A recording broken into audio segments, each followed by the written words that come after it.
My name is FredBread, and welcome back to Backlog Bread. On this channel, I'm going through my massive backlog of games, or my breadlog, of around 100 games and beating them one at a time. We all have a backlog, and hopefully if these games are in your backlog, I can help you decide on whether or not you should play them. My scale has 3 rankings, and this ranges from either playing it immediately or taking your time with it to, saving it for later. I'm an average gamer who likes to spend his free time playing different video games, so that means I generally base games on how much I enjoyed playing them. And so most of these rankings are based on how I just enjoyed them and whether or not these games hold up to today's standards. The game I am beating from the Breadlog today is Bioshock Infinite, the third game in the Bioshock series. The first 2 games take place in Rapture, or the city at the bottom of the ocean, and for myself, I only played those games recently, basically within the last few years, and I thought they were great. Especially the first one was just the benchmark and really created the series that it is now. Now I'm finally playing through the last game in the series, and the setting changes from one at the bottom of the ocean to one in the sky at a city named Columbia. This is one of the older games that I'll be playing in the Breadlog, which was purchased in 2014 and now 12 years later is finally being played. The game plays much like the last 2 from the previous installments, with some slight changes to the weapon system. The gameplay feels great for the time, it is responsive and fast-paced, and the action takes place at the proper moments. Same for the big reveals as well. The different story points that are involved are coming at the proper times. The game is a classic action game driven by a very compelling story, as the same could be said for the previous 2 is the same that could be said for this one as well. Most of the game is taken place in segmented areas of the city of Columbia, and most of the areas have different tasks and optional side tasks for the player to complete. Some of these optional side tasks is looking for different codexes to help you and your AI companion to decipher different messages. There are journals that can be found called voxophones and videos or kinetoscopes that help develop the story from different characters' POV and almost form a historical standpoint from the video side or from the kinetoscope side. Another important aspect of the gameplay is the AI companion of Elizabeth. You do not meet her right away, but once you do, she is key to the story, and not only is she just some companion that walks around with you, but she actually does help you out in certain instances of the game. For most parts where she is useful is lockpicking, which is not as good as the original 2 with the hacking, but it still adds a resource feature to the game besides mana and ammo. Another part that is important is that she can open up portals, these tears as she calls them, to access different parts of different worlds to either allow the player to have minions to help fight in different battles or to have different access points to get higher ground so that the player can get to different secrets. And even when you're in combat, she can throw you some ammo for whatever weapon you're currently using, health if you're low, and salts or mana so that the player can recover and use these different powers against the people they are fighting. The different parts of the game that has aged quite well is the compelling story and the feel and gunplay of the guns and vigors that are given to the player, as well as the voxophones and the kinetoscopes. The story here is really what aged well with this game. The main story of the game is that you're just a normal guy named Booker DeWitt, and you're trying to find a girl to be delivered to a set of people to settle your gambling debt, basically. And on your way, you find the girl, and the story becomes a lot more tangled when she becomes a true part of it, and all the different parts of the story start to come together and form one coherent piece of plot. Once you find the girl, the story becomes a lot more tangled and complicated than Booker had signed up for.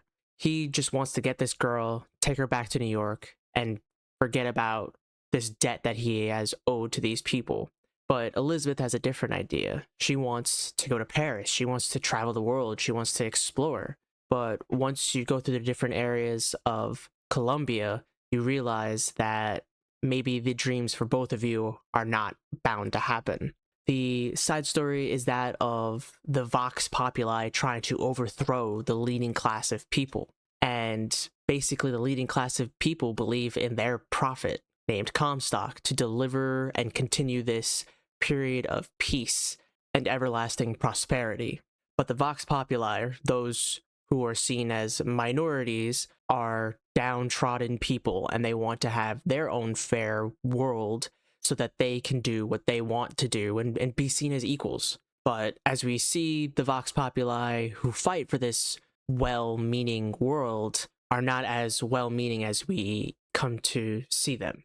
As somebody who is a historian, this story has a general idea of America. It's very generalized about who the American people are, what they've done in their past, and basically they just put it in the sky. I mean, it's kind of in the sky American history, but a lot more gruesome and violent. And we're seeing it in the viewpoint of Booker and Elizabeth, who Booker, in his past, he was a person who fought in different battles for America. And he is a Pinkerton, basically somebody who breaks up unions during that time when unions were being brought down by the local leaders or the owners of the company. And so he has a different view compared to Elizabeth, who is very more optimistic and equality based. And as you finish the game, as with the first two games, there's an ending that's quite unexpected. It really holds up to the other games that come out today, especially in terms of story and quality of how well it was written. The gunplay and the vigors is a huge part of the game, and it's a lot more reactive, and it feels great when you either use the vigors in the game or when you fire a gun off in the game. It feels great. It feels like they hold power. From the smallest pistol to the largest RPG, everything feels good to use. And it gets better when you buy the different upgrades for the different weapons that either increase the damage, decrease the reload speed, or the spread of the weapon. Following the guns are the vigors. There are a number of different vigors in the game that give the player different powers, with each of them being very unique. Each of these has their own upgrades with different effects tailored to the different vigors. So specifically, the vigor for the crow one allowed for better traps to be put down, and the fire vigor allowed for small clusters to spawn after they hit an enemy. The one vigor that I basically stuck with for the whole game ever since I collected it was the electric one, since it was very good when upgraded all the way to the max. And especially from the previous two games, the electric vigor was just a very good one to have, very versatile vigor. The guns and the vigors allow for a nice variation of gameplay, as long as a player uses both of them in their combat style. The next part is the kinetoscopes and the voxophones. These are a great addition to the gameplay.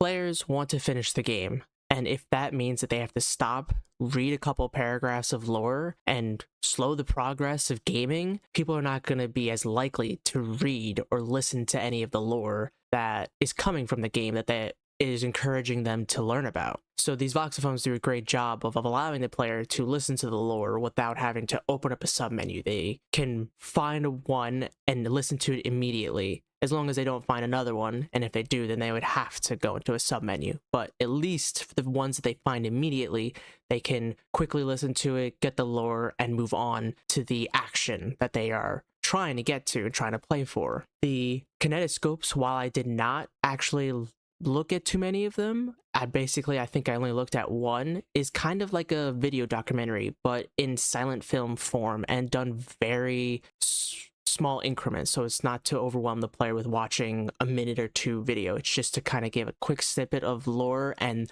have them move on, which does slow down gameplay, but it is not a whole long video on the background or a cutscene that they have to watch to understand what's going on in the game, which I think is great. For many people who are interested in the lore, they can take the time and look at it, but for those who don't want to and still understand the game, they don't need to look at it. While I did look around for most of the voxophones, I did not collect them all. Found quite a few of them, and they did help expand my knowledge and the story of the world. I didn't really search for the rest of them, just because I'm also trying to get through this game as quickly as possible, so that I can move on to the next Breadlog game. But overall, the kinetoscopes and the voxophones are something that should be implemented more in games in the modern period, so that doesn't stop the player from taking their time and opening up submenus to read when they should just be trying to get to the action. While there are many things in 2026 that this game does accomplish well, some of these different aspects and mechanics don't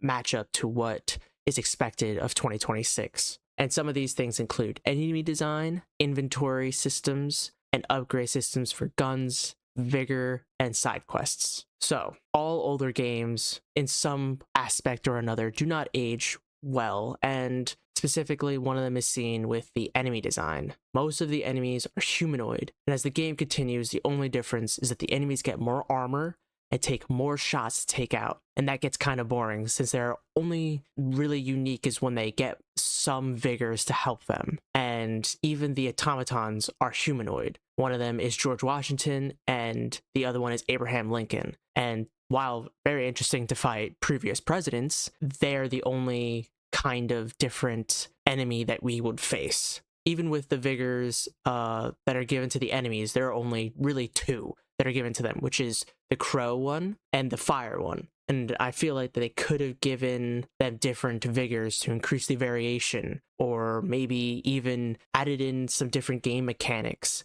so that the player would have to find a unique way, or not even a unique way, but find that they have some weak points, or they're weak to certain other vigors, so that it wasn't just shoot, kill, repeat, or vigor, shoot, kill, repeat. Another mechanic that is not as great in 2026 is the weapon inventory system, in which the player can only carry 2 weapons at a time. And even if they see new weapons that they want to keep, they can only have those 2. And if they find new weapons, they have to find them off of corpses or finding them in an armory. And to me, this feels just like a setback, since in the previous games, the player was allowed to keep all the guns that were picked up by the player. I could see this as being necessary to probably keep the player from being too overpowered by having all the weapons at their disposal, but if that was the case, then why wasn't that used in the previous 2 games? This also goes for the upgrade system for the weapons as well, because in the previous games, when you upgraded these weapons, the look changed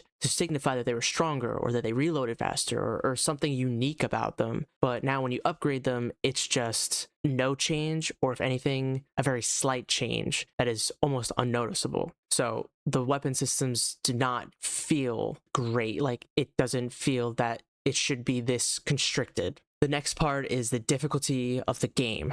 I play most of my games in normal, as most gamers do. And while playing in normal, it felt that the game was almost trivial throughout most of it. And there were only certain times where I was very low on health. And then due to Elizabeth throwing med packs when needed, I was able to go back to full health pretty much immediately. And there was only one time that I died, basically right at the end. And I found that the fighting did get boring. Obviously, if you know you're not worried about any death of any kind, you're just moving from one area, taking out the enemies, and moving on to the next area. And this goes in part with the vigors as well. They just don't feel necessary. I could go through almost the whole game using the different guns without really having to use the vigors. While in the previous games, these vigors were almost necessary to complete the game. You would need them to access different areas or take out certain enemies. While in this 3rd rendition, only one vigor is needed and found and used, I think, only once to access another area of the game. None of the vigors are used to open up secret areas, as far as I could tell, and I did search for a little bit, and I didn't see where I needed to use any of these vigors to get to certain areas. It was just used for basically combat, and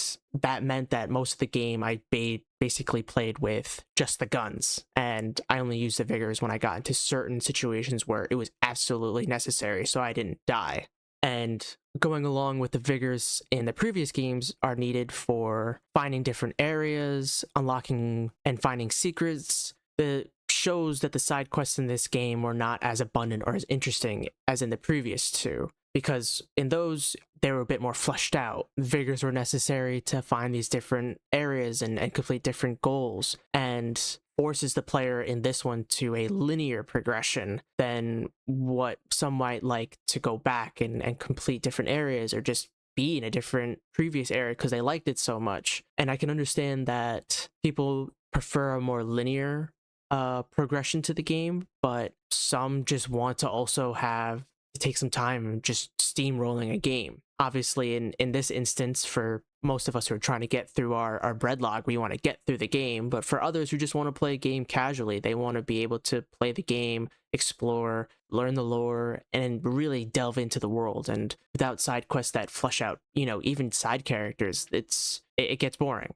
So this game took about 8.5 hours to complete. I played this game in a couple of sessions, probably between 3 or 4, for around 1 to 3 hours. And since I had played the previous games, I'm used to the different systems and mechanics that had come from them, so it didn't really throw me into the deep end when I jumped in, because I was used to it all. I did complete, I think, all the side quests and objectives, since, as I said before, they weren't really that fleshed out, and it was just kind of find this thing, go here, and then go back, and that's it, and then the side quest would be completed. But there might have been 1 or 2 things that I had definitely missed along the way. And I did not upgrade all the vigors and the guns, since it was impossible with the amount of money you're given, so you were only able to pick the certain weapons that you were using on a constant basis to upgrade all the way. So for the final verdict for the backlog games is shown in 3 different ranks, with the first being toasted, the second being fresh in the bag,